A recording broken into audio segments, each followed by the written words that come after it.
आज आपण बनवूया रबडी आईस्क्रीम। खायला इतकी भारी लागते ना, काय सांगू। आणि बनवायचं म्हणाल तर खूप सोपी रेसिपी आहे।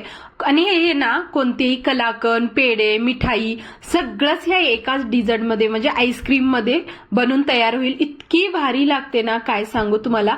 एक वेळेस तुम्ही बनवलं ना तर परत परत बनवाल। तर चला मग बनवूया ती हे आईस्क्रीम। तर एका कढईमध्ये थोडं अगोदर पाणी घालायचं, जेणेकरून बुडाला लागणार नाही। आता 1 लिटर फुल फॅट दूध घेतलेलं आहे मी। तुम्ही कोणतंही दूध घेऊ शकता। फुल फॅट घेतलं तर चांगली घट्ट असं म्हणजे रबडी बनू शकते। त्यामुळे आता चांगलं आपल्याला असं मिक्स करायचं, उकळी येऊ द्यायची। आता उकळी येईपर्यंत ना अगोदर काय करायचं, थोडंसं गॅस बारीक ठेवायचं आणि नंतर इकडे आपण ना काजू बदामाचं पावडर बनवून घेऊ। एका मिक्सरच्या भांड्यामध्ये 7 ते 8 बदाम घेतलेले आहेत, 7 ते 8 काजू आणि 4 इलायची घ्यायचं आहे। ह्याचं फ्लेवर खूप भारी येते।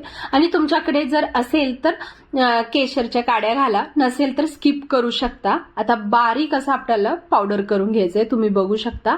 बारीक एकदम मोठं जर ठेवलं तरी काही हरकत नाही, पण बारीक केलं तर सगळं काय चांगलं असं मिळून येऊ शकते।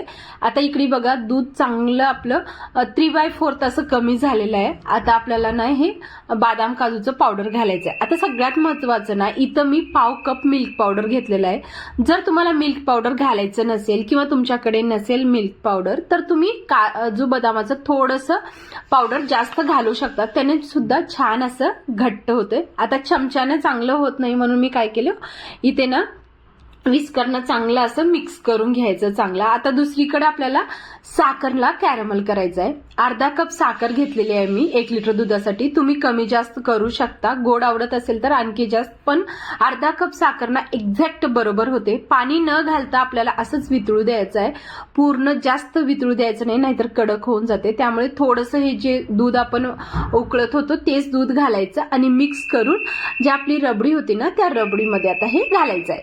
आता हे कॅरमल साखर घातल्यानंतर चमच्यानं मिक्स करायचं। चमच्यानं होत नसेल तर असं विस्करनं चांगलं मिक्स केलं की एकही कुटुळ्या न राहता चांगलं एकसारखी रबडी बनून तयार होते। तुम्ही बघू शकता किती घट्ट, जसं की आईस्क्रीम बनवण्याच्या अगोदर खरं सांगते 1 वाटीभर तर माझे मुलं असंच खाल्ले, एकदम छान असं। थंड झाल्यानंतर तुम्ही बघू शकता।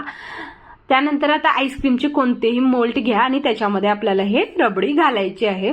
वरून तुम्ही थोडे ड्रायफ्रूट सुद्धा घालू शकता, नाही घातलं तरीही चालते। असंच मी प्लेन ठेवलेलं आहे आणि मस्त आता आपल्याला 7 ते 8 घंट्यासाठी ठेवायचं आहे। रात्रभर जर ठेवलो ना आणखी मस्त आईस्क्रीम जमते, पण माझे मुलं एकसारखं ते काढायला बघत होते म्हणून मी लवकर काढले। आणि पाण्यात असं 30 सेकंड काढायचं किंवा हाताने असं घासलं तर मग लगेच हे आईस्क्रीम निघतात। खूप भारी बनलेले आहेत, एक वेळेस ट्राय करा, एकदम भारी। व्हिडिओ आवडल्यास व्हिडिओला नक्की लाईक, शेअर अँड सबस्क्राईब करा।